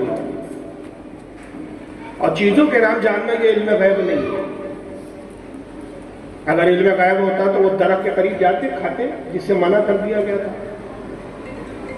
لایا عقل کا گھوڑا، دلیل کچھ نہیں، قرآن سے دلیل نہیں، حدیث سے دلیل نہیں، عقل ہے بس. ناقص اور کمزور عقل. پہلا جواب شروع. چیزوں کے نام سے کیا مراد ہے؟ قرآن عظیم میں پارہ نمبر 1 سورہ بقرہ آیت 31 میں ہے وَعَلَّمَ آدَمَ الْأَسْمَاءَ كُلَّهَا. اللہ فرماتا ہے اور ہم نے آدم کو سکھا دیے تمام چیزوں کے نام. یہ تو آیت ہے. اس کی تفسیر اٹھائی ہے حضرت عبداللہ بن عباس کی، تفسیر مدارک اٹھائی ہے حضرت امام محمود نصفی کی، امام قرطبی کی تفسیر الجامع لأحکام القرآن اٹھائی ہے، امام سیوطی کی تفسیر در منصور اٹھائی ہے، اور بھی متعدد تفاسیر آپ اٹھا لیجئے، تفسیر خازن وغیرہ سب میں آپ کو ملے گا. عبداللہ بن عباس فرماتے ہیں کہ حضرت آدم کو قیامت تک جتنی چیزیں پیدا ہونے والی تھی سب چیزوں کے نام ہی نہیں بتائے، ان چیزوں کے خواص بھی بتا دیے. خواص کیا مطلب؟ ان کی خاصیتیں، ان کے ورک، ان کے کام. اور حضرت عبداللہ ابن عباس نے یہاں تک مثال دی کہ یہ ڈول، چمچہ، ڈوری، یہ برتن، یہ کٹوری، حتیٰ کہ یہ چیزوں کے بھی نام سے بتا دیا اللہ تعالیٰ نے آدم کو. انہوں نے اپنے زمانے میں مثال دی، مگر رسول اللہ کا قول نقل کرتے کہ قیامت تک جتنی چیزیں پیدا ہوں گی سب کے نام سکھا دیے. یہ کمپیوٹر آج پیدا ہوا ہے، کمپیوٹر ہمارے زمانے کی ایجاد ہے، مگر آدم اس کا نام بھی جانتے تھے، اس کے خواص بھی جانتے تھے. یعنی آدم علیہ السلام کو یہ بھی پتا تھا کہ کمپیوٹر ورک کیسے کرے گا، اس کا کام کیا کیا ہوگا. یہ کمپیوٹر سے اور کیا کام لیے جا سکتے وہ ہمیں ابھی نہیں معلوم کہ اس کمپیوٹر کی بیس پہ اور کیا ترقی ہوگی، اور اس ترقی کی بنیاد پر کمپیوٹر سے اور آگے کیا کام لیے جا سکے کہ ابھی ہمیں نہیں معلوم، مگر آدم علیہ السلام کو یہ پہلے سے معلوم. اب رہ گیا کہ حضرت آدم علیہ السلام کو اگر علم غیب تھا تو درخت سے گندم کھانے کیوں گئے؟ یہ سوال بڑا زبردست ہے. تو اس کے جواب میں سب سے پہلے کہتا ہوں کہ قرآن کی وہاں سے ہم تلاوت شروع کریں کہ ابھی آدم پیدا بھی نہیں ہوئے. آدم علیہ السلام ابھی پیدا کرنے کا اللہ تعالیٰ ارادہ ظاہر فرما رہا ہے فرشتوں پر. ابھی پیدا نہیں ہوئے، مٹی نہیں لائی گئی، تو خطاب کیسے ہوتا ہے؟ اللہ تعالیٰ فرشتوں سے کہتا ہے پارہ نمبر 1 سورہ بقرہ آیت نمبر 30 وَإِذْ قَالَ رَبُّكَ لِلْمَلَائِكَةِ إِنِّي جَاعِلٌ فِي الْأَرْضِ خَلِيفَةً. اے میرے محبوب یاد کیجئے اس وقت کو یہ بتایا جا رہا ہے کہ محبوب آپ موجود تھے، آپ کا نور اس منظر کو دیکھ رہا تھا.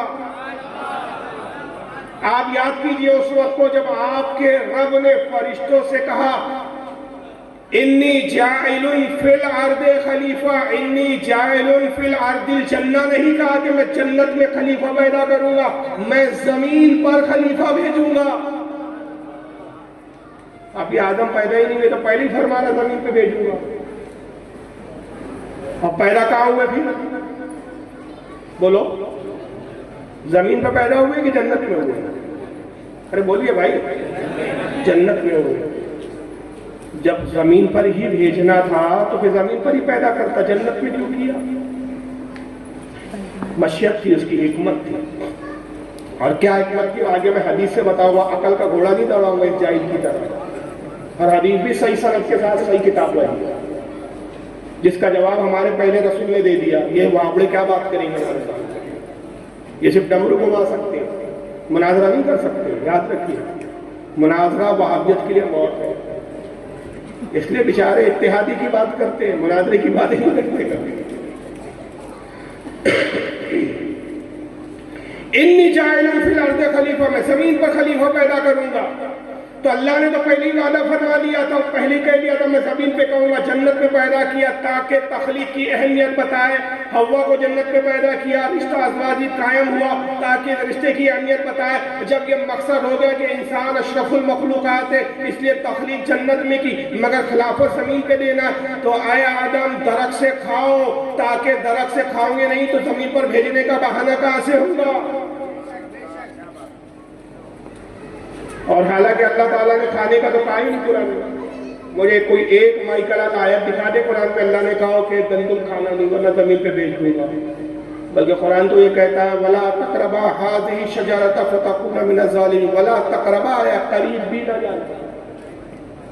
اور آدم گئے بھی نہیں جنت کے قریب، وہ درخت کے قریب، وہ تو ہوا توڑ کے لائی تھی پھل، جو بھی تھا وہ گندم تھا، پھل تھا، جو بھی تھا، مفسرین کا اختلاف ہے۔ حضرت آدم درخت کے قریب بھی نہیں گئے، تو پتا چلا کہ مشیت الہی خود چاہتی تھی کہ حضرت آدم زمین پر جائے، مگر اے آدم تو زمین پر جاؤں گے کیسے؟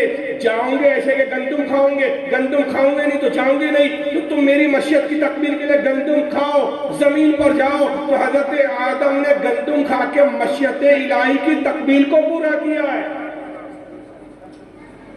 اس سے علم غیب کی نفی نہیں ہوتی، اور اگر یہ کہ معلوم ہونے کے بعد اگر نافرمانی کی جائے تو اس سے علم غیب کا انکار ہو جائے۔ اب اس کی دلیل کیا ہے؟ جو کسی بچکانی دلیل دیا جرجی سے، اگر علم غیب تھا آدم کو تو پھر کھایا کیوں؟ بھائی آپ کو علم غیب ہے نا، نماز ہی پڑھو گے تو کہاں جاؤں گے؟ مگر پھر بھی نماز نہیں پڑھتے، تو اس کا کیا مطلب؟ اس کا بھی کیا مطلب نکالو گے تم؟ کہ آپ کو علم غیب نہیں ہے؟ ارے بھائی واقعی نہیں ہے ہمیں علم غیب، تو بہت سی چیزیں آدمی جانتا ہے لیکن بشری اعتبار سے وہ چیزیں سرزر ہو جاتی ہے۔ آدم کو معلوم تھا گندم کھاؤں گا تو جنت سے نکالا جاؤں گا، لیکن وہ مشیت الہی کی تکمیل کے لیے کھانا پڑا ان کو، زمین پر آئے۔ اب دوسرا جواب میں نے کہا تھا حدیث سے دوں گا اور مستند حوالہ دوں گا، یہ حوالہ پہلے سن لیجیے، روایت بعد میں سنیے۔ صحیح بخاری، اب بخاری کے بعد تو بات ہی ختم ہو جائے۔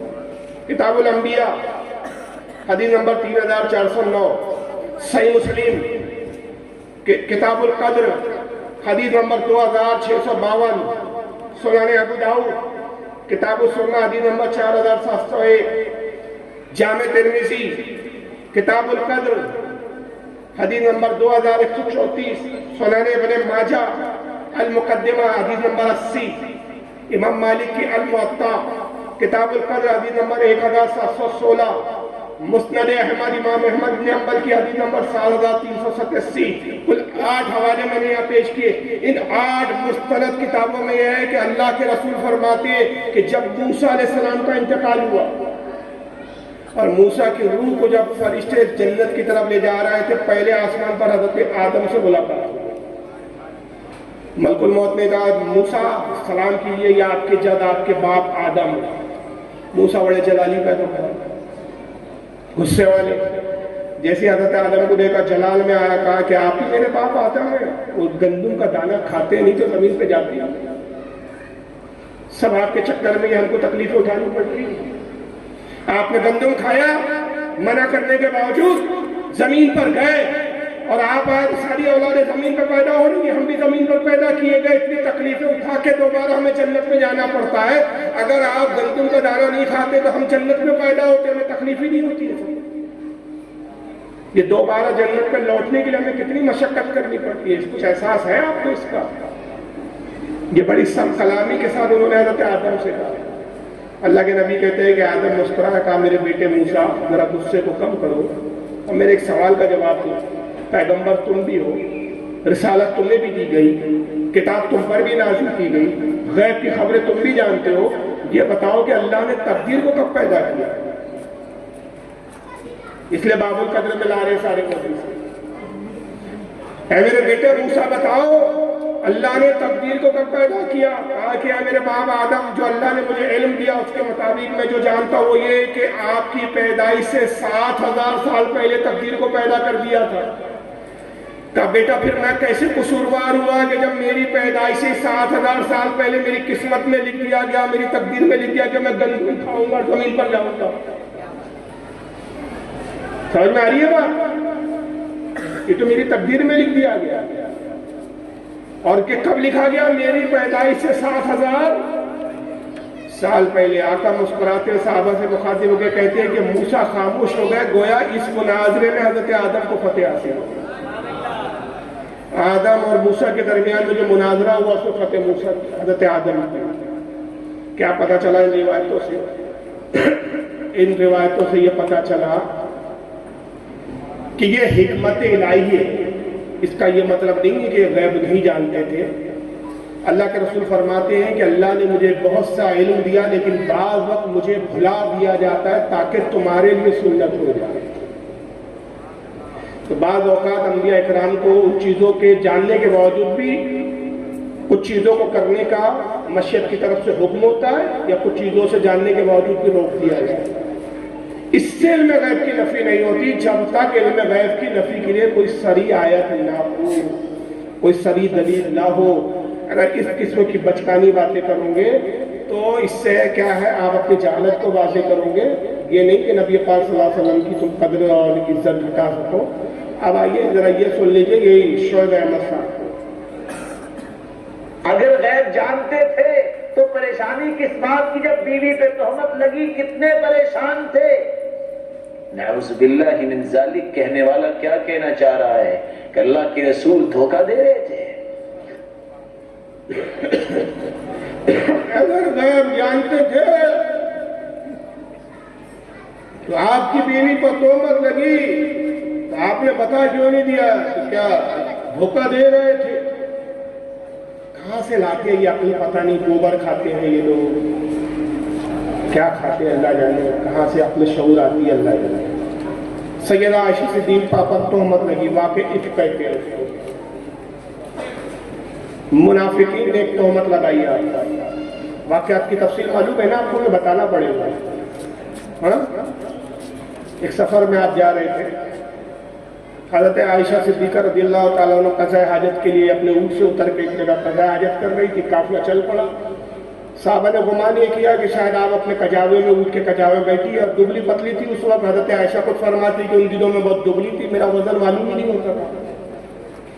تو لوگوں نے کجاوا اٹھایا، کجاوا سمجھتے نا پالکی جیسا ہوتا ہے، پردے ڈلے ہوتے ہیں، وہ سمجھے میں کجاوے میں پالکی میں ہوں، اٹھایا، اونٹ پہ باندھ دیا اور اونٹ لے کے چلے۔ کہتی ہے کہ جب میں قضاء حاجت سے فارغ ہو کر قافلے کے پاس آئی تو قافلہ جا چکا تھا، تو میں وہاں بیٹھ گئی کہ جب آگے کسی جگہ پڑاؤ ڈالیں گے رسول اللہ مجھے نہیں پائیں گے تو پھر کسی کو بھیجیں گے لانے کے لیے۔ ایک صحابی تھے، وہ ابھی نام ذہن میں نہیں آ رہا میرے، بس ضعیف العمر صحابی تھے، وہ قافلے سے سب سے پیچھے چلتے تھے، وہ دھیرے دھیرے چلتے تھے، ان سے زیادہ تیز چلنا ہوتا نہیں تھا۔ تو انہوں نے ان کی ڈیوٹی یہ لگا رکھی تھی کہ قافلے کے پیچھے چل رہا، اگر قافلے والے کا کوئی سامان وامان گر جائے تو اس کو دیکھتے ہوئے آؤ، وہ اٹھا لو اور جس کی چیز اس تک پہنچا دیا۔ وہ بہت ضعیف العمر صحابی تھے، حضرت ابوبکر صدیق سے بھی عمر میں کچھ زیادہ تھا۔ انہوں نے حضرت ام المؤمنین عائشہ صدیقہ کو دیکھ لیا، پہچان لیا، جیسے دیکھا تو کہا انا للہ و انا الیہ راجعون۔ کہا آپ کیسے رہیں گے؟ کہا کہ لوگوں نے گمان کیا کہ شاید میں کجاوے میں، مجھے چھوڑ کر نکل گئے۔ کہا کہ آپ میرے اونٹ پہ بیٹھ گئے، اونٹ پہ حضرت عائشہ کو بٹھا دیا، پھر اونٹ کی لگام پکڑ کے آگے آگے چل گئے۔ پورے سفر میں حضرت عائشہ سے انہوں نے نہ بات کی، نہ گفتگو کی، نہ کچھ کلا کیا، اور نہ حضرت عائشہ کو دیکھا۔ حالانکہ ضعیف العمر حضرت ابوبکر صدیق سے بھی عمر میں زیادہ بڑے صحابی۔ عبداللہ ابن ابی منافق کو موقع مل گیا، جیسے قافلہ جب یہ پہنچا، منافقین نے دیکھا کہ نبی کی بیوی ہے، اونٹ پر آ رہی ہے، یہ اونٹ کی لگام کھینچتے ملا رہے ہیں، شور کر دیا معاذ اللہ کہ ان سے ان کا کچھ سازگار ہوا، تہمت لگا دی حضرت عائشہ۔ مدینے تک پہنچتے پہنچتے افواہ پھیل گئی پورے مدینے میں، منافقین نے پوری پھیلا دی۔ یہ محمد لوگوں کو پارسائی کی دعوت دیتے ہیں، پارسائی سکھاتے ہیں، خود کی بیوی پہ کنٹرول نہیں ہے صاحب، ان کی بیوی کا دیکھو فلاں صحابی کے ساتھ یہ چل رہا ہے۔ یہ تھا واقع افک۔ وہابڑے کو کیا ملا اس واقعے سے؟ پتہ چل گیا فطرت کون سی، منافقوں والی۔ اگر جو رسول کے دور کے منافقوں کو نہ دیکھا ہو اور نہ سمجھ سکے تو ان کو دیکھ لو کہ سمجھ میں آ جائے منافق ہوتے کیسے، ان کی شکلوں اور ان کی حرکتوں سے سمجھ میں آتا منافق کسے کہا جاتا ہے۔ یہ دلیل ملی کہ اگر حضور کو علم غیب تھا تو حضور نہیں جانتے کہ میری بیوی جو پاک دامن ہے، کیوں پریشان رہا اتنے دن؟ اب یہ رہا کہ رسول اللہ پریشان رہا، منافقین شور کرتے رہے، 1 مہینہ تقریباً گزر گیا۔ ایک مہینے بعد قرآن کی آیت نازل ہوئی، سورہ نور کی آیتیں نازل ہوئی، جس میں حضرت عائشہ کی پاک دامنی اللہ تعالیٰ نے بیان کیا۔ اب بھابڑے نے نتیجہ کیا نکالا کہ ایک مہینے تک رسول پریشان رہے۔ اگر حضور کو علم غیب تھا تو حضور خود ممبر پہ جا کے کہہ دیتے میری بیوی پاک دامن ہے، وحی کا انتظار کیوں کرتے رہے؟ اللہ نے وحی کیوں بھیجی؟ پتہ چلا نبی کو بھی علم غیب نہیں تھا، اپنی بیوی کے بارے میں بھی نہیں جانتے تھے میری بیوی کیسی ہے۔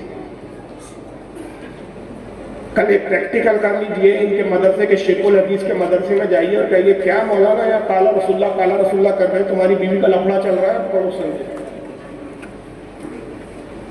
ڈنڈا لے کے نکالے کہ خبیث میری بیوی ہے، کیسی بکواس کر رہا ہے؟ کہیں گے مولانا آپ کو اپنی بیوی پہ بھروسہ ہے؟ بالکل بھروسہ نہیں ہے تو کیا ایسی چھوڑ کے آتے کیا؟ واہ مولانا ڈوب مر گڈر کے چلور پانی میں، وہ بھی گڈر کے پانی میں ڈوب کے مر، تجھے اپنی بیوی پہ یقین اور مصطفیٰ کو عائشہ پہ یقین نہیں جس کا نکاح خدا نے اپنی مرضی سے کروایا۔ اب تو کہہ رہا ہے کہ حضور کو علم غیب نہیں، غیب اگر حضور کو ہوتا تو حضور اپنی بیوی کی پاکی کی صفائی کیوں نہیں دیتے؟ تو نے روایت پڑھی نہیں، آقا منبر پر تشریف لائے، یہ بھی روایت موجود ہے، اور کہا خدا کی قسم میں جتنا عائشہ کو جانتا ہوں تم میں سے کوئی نہیں جانتا۔ میری بیوی پاک دامن ہے، لیکن اگر میں اپنی بیوی کی پاکی کی گواہی دوں گا تو لوگ کہیں گے اپنی بیوی کی جو ہے صرف طرفداری کرتا ہے۔ کہا کہ اے عمر تم کیا کہتے ہو میری بیوی عائشہ کے بارے میں؟ حضرت عمر کا یقین اور ایمان دیکھیے، حضرت عمر کھڑے ہوئے اور کہا کہ یا رسول اللہ قرآن تو آپ کے بارے میں اور آپ کے اہل بیت کے بارے میں کہتا ہے انما یرید اللہ لیذھب عنکم الرجس اہل البیت یطہرکم تطہیرا، اے نبی کے گھر والوں اللہ یہ چاہتا ہے تم سے ہر ناپاکی کو دور کر دے۔ اتنی بڑی ناپاکی آپ سے کیسے جوڑے رکھے؟ کون کہہ رہا ہے؟ حضرت عمر کی گواہی تھی۔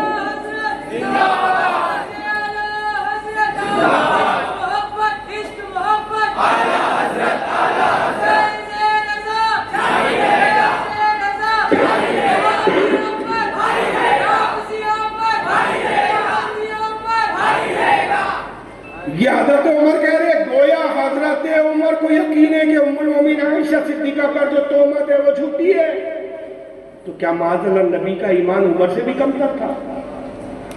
آئیے عثمان غنی کی شہادت، کہا عثمان تم کیا کہتے؟ عثمان غنی کیا کہتے؟ کہا یا رسول اللہ رب نے یہ نہ گوارا کیا کہ آپ کے جسم پہ مکھی بیٹھے، وہ کیسے گوارا کریں گا کہ اتنی بڑی ناپاکی آپ سے وابستہ ہے؟ کہا علی تم کیا کہتے ہو؟ کہا یا رسول اللہ اگر عائشہ صدیقہ ام المومنین میں کوئی عیب ہوتا اللہ تعالیٰ اس نکاح پر راضی نہ ہوتا۔ اللہ نے تو آپ کے پسینے میں خوشبو رکھی ہے، تو جس ذات کا آپ سے تعلق ہو اس میں اتنا بڑا عیب کیسے ہو سکتا؟ رسول اللہ نے اپنے اصحاب کو دعائیں دی، کہا کہ اللہ تمہیں سلامت رکھے کہ تم نے وہ باتیں کی کہ میرا جی ٹھنڈا کر دیا۔ لیکن خدا کی قسم منافقین مطمئن نہیں ہوئی، اور خود حضرت عائشہ کیا فرماتی ہے کہ مجھے یقین تھا کہ میری پاکی پر اللہ اپنے نبی پر وحی فرمائے گا، فرماتی ہے لیکن مجھے یہ امید تھی اتنی تھی کہ جبریل آئیں گے اور کہیں گے یا رسول اللہ اللہ کہتا ہے عائشہ پاک دامن ہے۔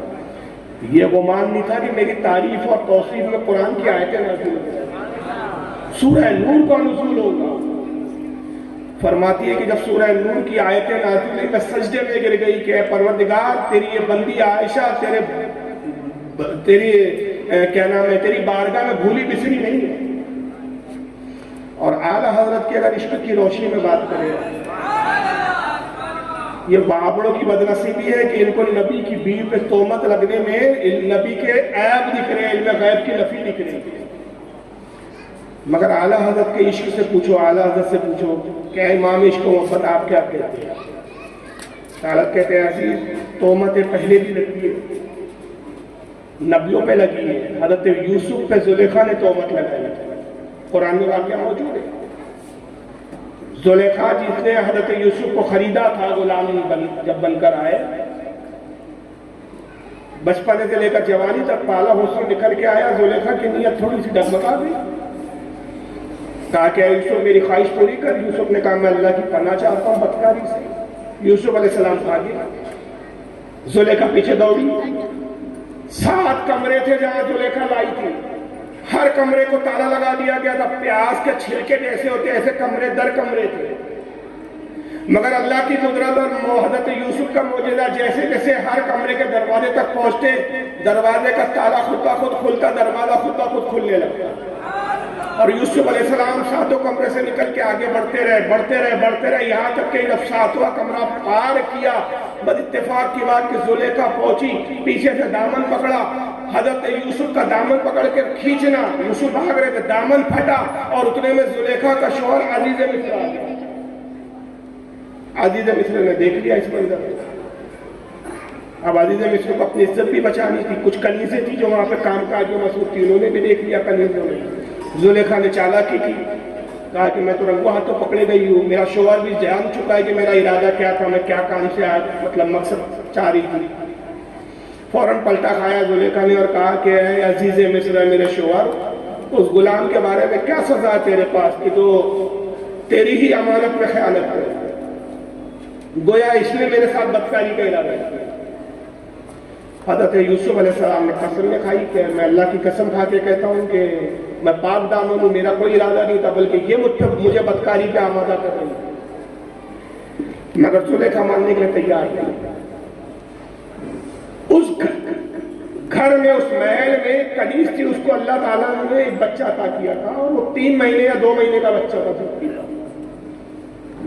جہاں پر یوسف علیہ السلام اور زلیخا ایک دوسرے سے مطلب ملے اور وہ کپڑا کھینچنے کا معاملہ آیا، وہاں وہ پالنے میں، جس کو جھولا کہتے ہیں، جھولے میں بچہ اس منظر کو دیکھ رہا ہے۔ یوسف علیہ السلام نے دیکھا کہ اب کوئی گواہی دینے والا نہیں، عزیز مصر نے کہا کوئی گواہ پیش کر کے تو پاک دامن ہے اور قصوروار زلیخا ہے، تو آپ نے کہا یہ بچہ گواہی دے گا۔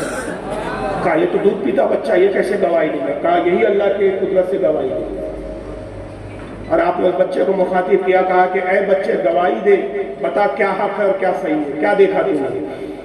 اللہ کی قدرت سے وہ پالنے میں دودھ پیچھا 3 ماہ کا بچہ بول پڑا، اور اس نے کہا کہ عزیز مصر دامن کو دیکھ، اگر دامن سامنے سے پھٹا تو یوسف علیہ السلام کو قصوروار ہے، کہ مطلب یہ ہوا کہ یوسف زلیخا کی طرف بڑھ رہے تھے اور زلیخا ان کو ڈھکیل رہی تھی، تو دامن سامنے سے پھٹے گا، اور اگر دامن پیچھے سے پھٹا ہے تو مطلب قصوروار زلیخا، کہ بھاگ یوسف رہے تھے، پیچھا زلیخا کر رہے تھے۔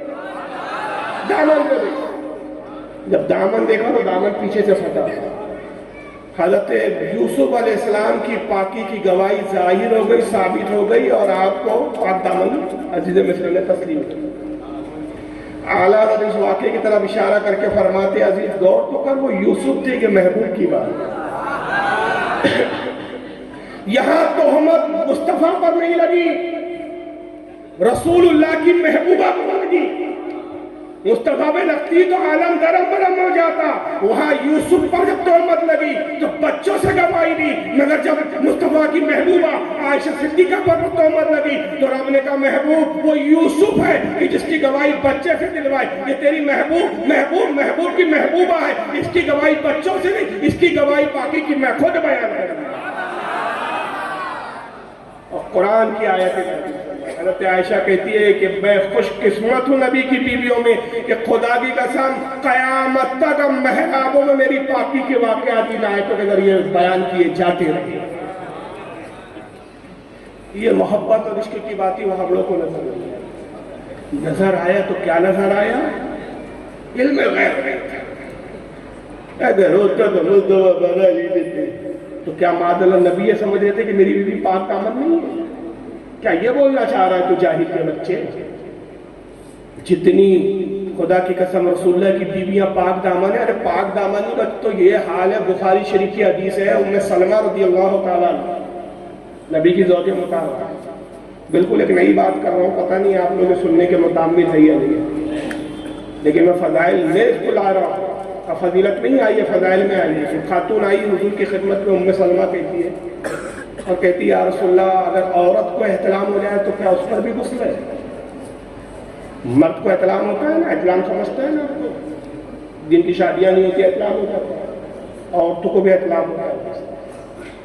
یہ الگ ہے کہ عورت ظاہر نہیں کرتی اس چیز کو، مردوں کی بارے میں زیادہ مشہور ہے۔ یا رسول اللہ اگر عورت خواب دیکھے اور خواب میں کچھ ظاہر ہو جائے، اس کو احتلام ہو جائے تو کیا اس پر بھی غسل ہے؟ آقا مسکرائے, کہا ہاں اس پر بھی غسل ہے. ام سلمہ نے منہ پہ چادر رکھ لی, کہا کہ عورت تو دیوانی ہو گئی ہے, عورتوں کو بھی بلا احترام ہوتا ہے کبھی. آقا مسکرائے, کہا ہے ام سلمہ تم نبی کی بیویوں, اور نبی کی بیویوں کو اللہ نے احتلام سے پاک رکھا ہے, کہ احتلام شیطان کی طرف سے ہے, کیونکہ تم میری زوجے ہو, اللہ نے شیطان کو تم پہ مسلط کیا ہی ہے. یہ نبی کی بیویوں کی خاصیت ہے کہ جو نبی کی بیویاں بننے والی تھی ان کو اللہ نے ابتدا سے ہی احترام سے پاک رکھا. تو احترام جانتی نہیں تھی. تو میں سلمہ کہتی کہ اس وقت مجھے معلوم ہوا کہ عورتوں کو بھی احترام ہوتا, ورنہ خدا کی قسم ہم نے تو اس کو کبھی دیکھا بھی نہیں اور جانا بھی نہیں تو ہوتا کیا. تو جو اتنی پاک دامنوں کے احترام جیسی شے سے بھی اللہ نے جن ازواج کو پاک رکھا ہو, معاذ اللہ ایسی بیویوں پہ نبی پاک بدگمانی کرے گا. وہاں بڑے اپنی بیوی کی خبریں لو, تم کہاں تم نبی کی بیوی کے پیچھے لگے ہو اور پڑے ہوئے ہو. اور آئیے وجہ اس کے کہ یہ اپنے ان بکواسات سے رجوع کرے, توبہ کرے, ان کے اقوال ان کے افعال الٹے کیسے ہوتے ہیں. یہ دلیل سنیے مولوی معراج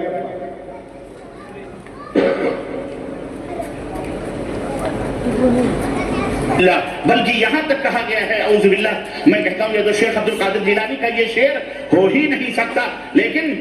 لیکن اپنے نادانوں نے, اپنے ظالموں نے کس طرح سے شیخ عبد القادر جیلانی کو بدنام کیا. کہتے ہیں کہ شیخ عبد القادر جیلانی فرماتے ہیں کہ رأیت بلاد اللہ جمع کخردلۃ علی حکم اتصالی, حکم اتصالی, میں اللہ کے شہر کو اور دنیا کو ایسے دیکھ رہا ہوں جیسے اپنی ہتھیلی پہ رائی کے دانے کو میں دیکھ رہا ہوں مسلسل, اس طرح سے میں دیکھتا ہوں.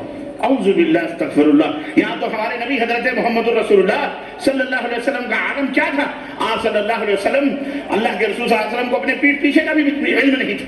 اللہ کے رسول صلی اللہ علیہ وسلم کو دیوار کے پیچھے کا بھی پتہ نہیں تھا کہ اس کے پیچھے کون ہے, کیا کر رہا ہے, کیا نہیں کر رہا ہے کہ نہیں, ہے کیا نہیں.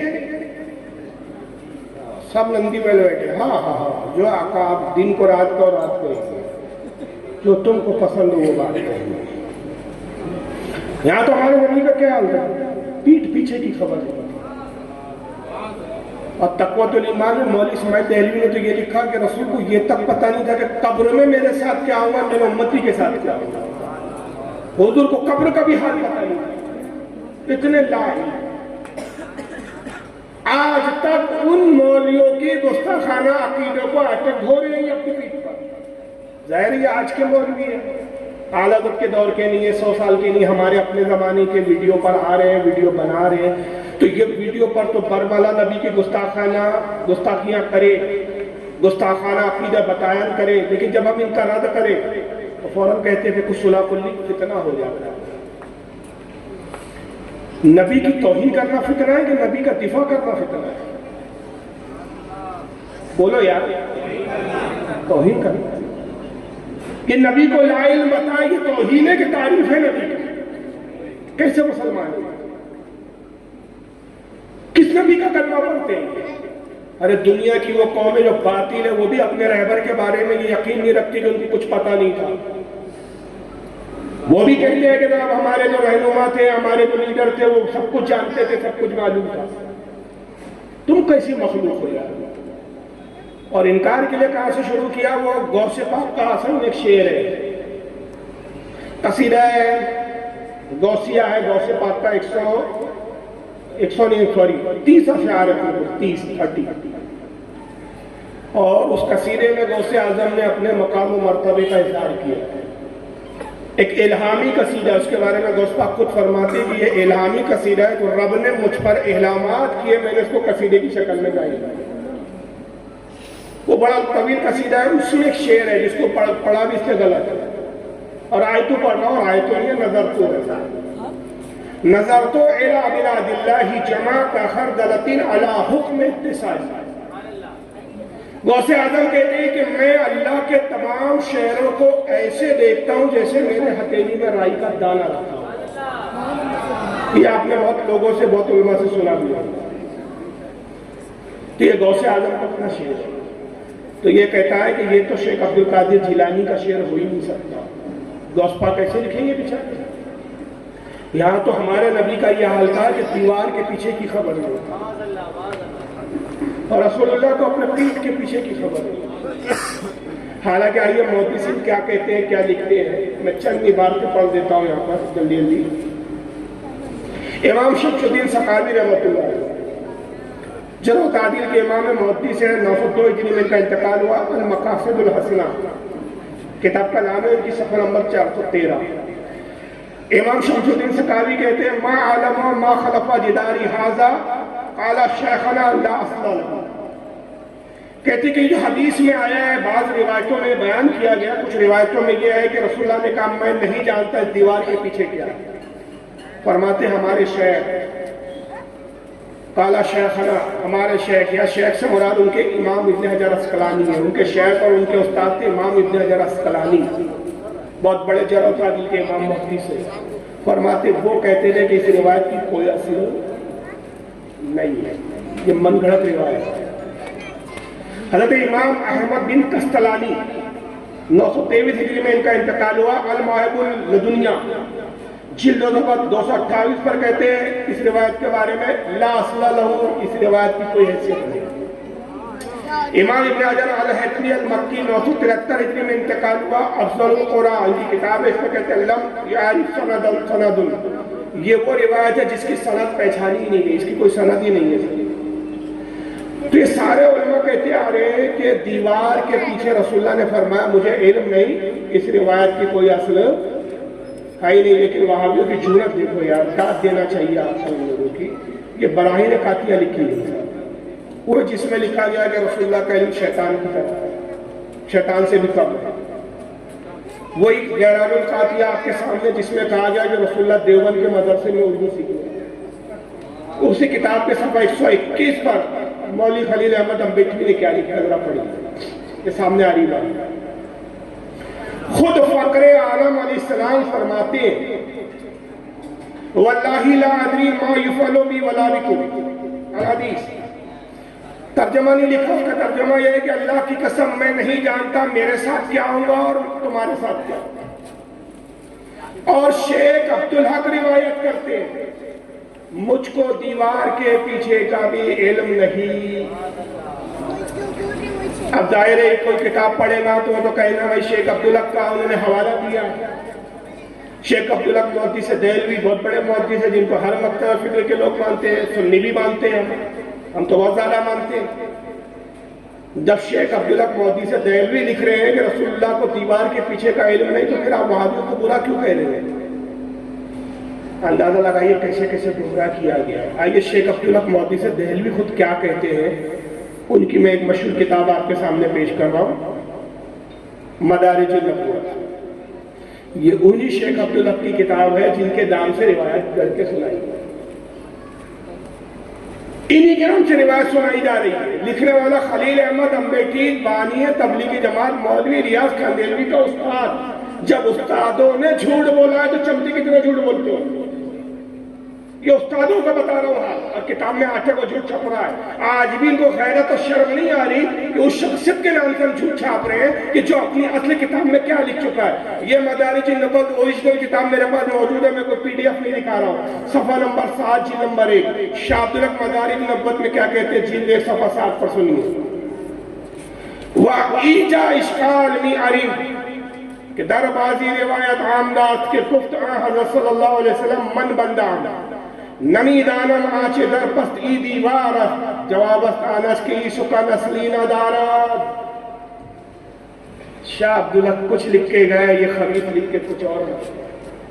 اب ترجمہ سنیے، فارسی میں کتاب ہے ایجا اشکال، کہتے ہیں یہ روایت کے تعلق سے ایک اشکال، ایک شبہ پیدا کیا جاتا ہے۔